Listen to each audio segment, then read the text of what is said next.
that in mind that the Seventh-Day Adventist Church was established in 1863 in the 1800s. Let's look at Thomas Tillman for a second. Let's look at Thomas Tillman. There's a book called The Seventh-Day Sabbath, right, by Thomas Tillman. It's called the Seventh-Day Sabbath Sought Out. But when was this book written? 1657.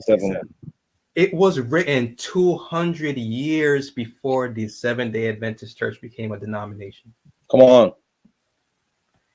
Can we read a little bit of this book? Yeah. All right. So I'm going to zoom in for you guys of what this book says. This is what Thomas Tillman says.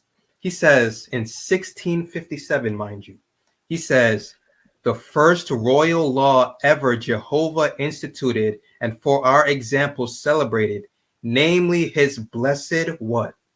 Seventh-day Sabbath. In these very last days become the last great controversy. So Thomas Tillman preached about a great controversy before the Adventist Church came around. Yeah. Hold on. It said in these very last days become the last great controversy between the saints and the man of sin, the change of times and laws. Wow. Come on. So in The changer of times and laws? The changer of times and laws. It sounds like Daniel 7 to me. Sounds like Daniel chapter 7. So you mean to tell me 200 years before the Seventh-Day Adventist Church was established, 300. they were preaching that the Seventh-Day Sabbath was the Lord's Day and it was instituted for our example, and that in the last days that there was going to be a controversy between the Sabbath and the changer of times and laws? Let's continue to read. He's not done. So he says the changer of times. So he was asked, did Christ change the Sabbath? This is what he responded. He said, the changer of times and laws, what? Charge that upon Christ, which is the proper presumption of Antichrist. Mercy. Is not this the whore's mark that changed the saints' times? Man. So Thomas Tillman in 1657 said that the Antichrist is the one that changed the saints' times. If you say that Christ is the one that changed the Sabbath, you're actually calling him the Antichrist, because in Daniel 7 it says that the Antichrist was going to change times and laws. So what does the name Antichrist mean?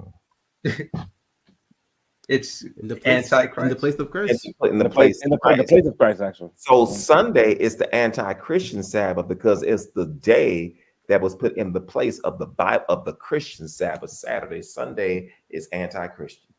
Mercy, God. My God. Here it is. My God. He doesn't end there. He goes on to say, the seventh-day Sabbath is sought out and celebrated, or the saints' last day design upon the man. Wait. I got to read that slower. The seventh-day Sabbath sought out and celebrated, or the saints' last design upon who? The man of sin.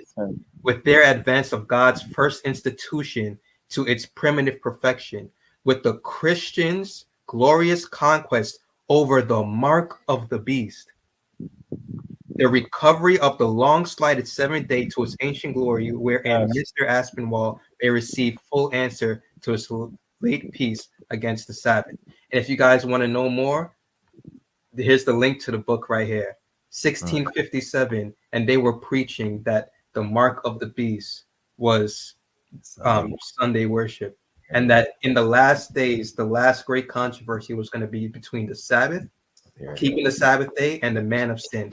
200 years before there was even Adventists. Come on.